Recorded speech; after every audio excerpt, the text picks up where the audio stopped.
और ये तो भी आपने बोला जे जो ईश्वरीय सेवा करेंगे उसको 2 रोटी मिलेगा जरूर, पक्का भूखा नहीं मर सकते।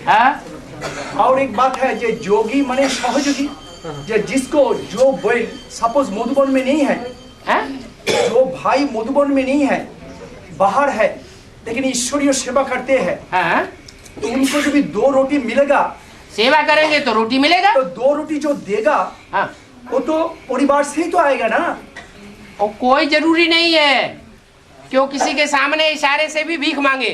नहीं जरूरी है, लेकिन आएगा तो स्वतः ही आकर। आप कोई जरूरी नहीं कि उनके पास ही बैठे, ना कहीं भी घूमता फिरता रहे। कोई भी घूमता, और ऐसे निकलेंगे आगे चल करके, ना कोई भी चारों तरफ चक्कर लगाएंगे, और चक्कर लगाने के बावजूद भी उनको मिलेगा। चक्कर लगाएगा वो तो मिलेगा, कोई ना कोई तो सहयोग देगा। निश्चित समाज में रहने की जरूरत नहीं है, समाज की बात, लेकिन समाज में भी रहे समाज के बाहर रहे, उसको तो मिलेगा ना। जब एक सैंपल बाबा सामने रख देते हैं तो इन बातों को पूछने की दरकार है।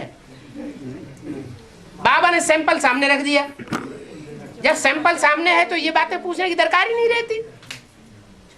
ना एक जरूरत इसलिए है, जैसा कभी कभी क्लास में बोलते रहते हैं, जे सुना जे ब्राह्मण और दान देना है तो पावन को देना है, पतित को नहीं देना है। लेकिन हम पूछना चाहता है, ब्राह्मण पतित है ना पावन है? हम ना अभी पतित है ना हम अभी पावन है। तो पतित नहीं है, शूद्र तो नहीं है ना, ब्राह्मण तो शूद्र तो हम नहीं है। तो ब्राह्मण शूद्र इसलिए नहीं है कि जब से ज्ञान में आए हैं हम ब्रह्मा की औलाद बन गए।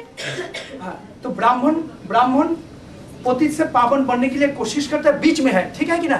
तो सपोज एक गीता पाठशाला चल रहा है, एक पांडव भवन चल रहा है, एक मधुबन चल रहा है, प्लस बाबा है। जो पांडवों का कुछ दान देने इच्छा है किसी को, तो अपना स्वतंत्र रीति से दे।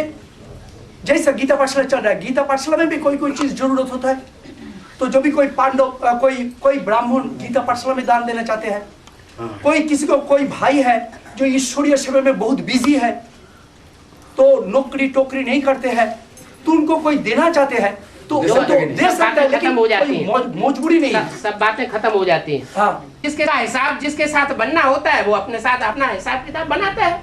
स्वतंत्र रहो, और स्वतंत्र रहे तुम्हें परिचिंतन करने की क्या दरकार है। तो दे सकते हैं, उसकी इच्छा अनुसार दे सकते हैं। जिसका जिससे जहाँ हिसाब किताब होगा वो कोई मना भी करे तो भी मानने वाला नहीं है।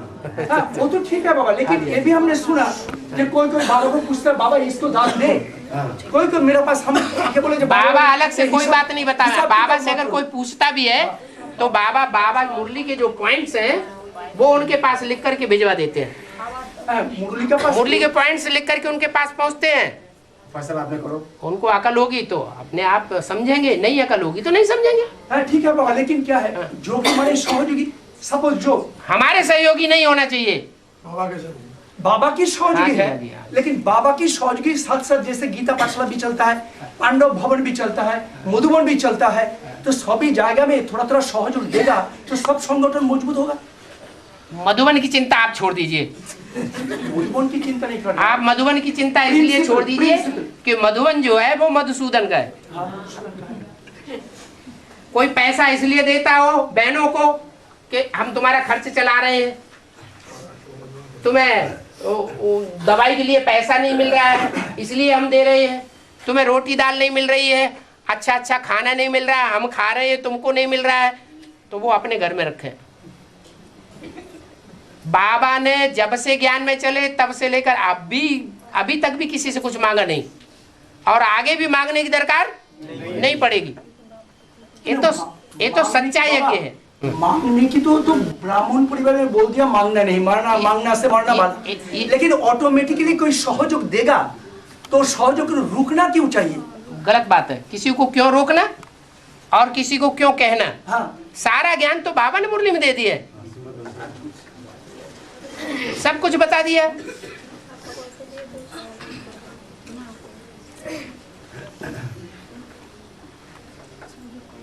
चंद्रवंशी, इस्लाम वंशी, बौद्ध वंशी, क्रिश्चियन वंशी, हर वंश की आत्माएं यज्ञ के आदि से ही प्रजापिता के शरीर छोड़ने के बाद यज्ञ में बेसिक नॉलेज में पड़ी हुई है। कोई भी बीके वालों से पूछ लो जाके, वो मांगते हैं कि नहीं मांगते हैं? इशारे से मांगते हैं, कह करके मांगते हैं, कोई न कोई तरीके से मांगते हैं। तो जो दूसरे धर्म की आत्माएं होंगी वो बिना मांगे रह नहीं सकेंगी, नहीं तो जबरदस्ती भी करेंगी मुसलमानों की तरह। तलवार उठाएंगी, हम तुमको मुरली नहीं देंगे, निकलो बाहर।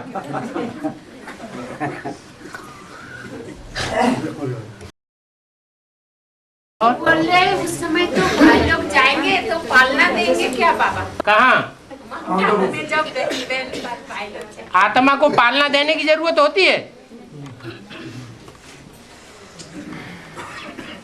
देह को पालना की जरूरत है या आत्मा को पालना की जरूरत है? आत्मा तो आत्मिक स्थिति में स्थित हो जाए, कहीं भी पालना लेगी। ना उनका कहने का मतलब है खाना पीना मिलेगा ना बाहर जो सबसे बड़ी तपस्या है आत्मिक स्थिति में रहना, और जो इतनी बड़ी तपस्या करने वाला होगा, बाबा कहते हैं कि जो ऋषि मुनि सन्यासी होते थे भक्ति मार्ग में, वो जंगल में जाकर के दूर चले जाते थे और बड़े बड़े राजाएं उनके पास खाना पहुंचाते थे। वो तो झूठे सन्यासी थे, झूठी तपस्या थी उनकी, हठ योग। और तुम्हारा तो सच्चा राजयोग है, तो तुमको भूख मरना पड़ेगा।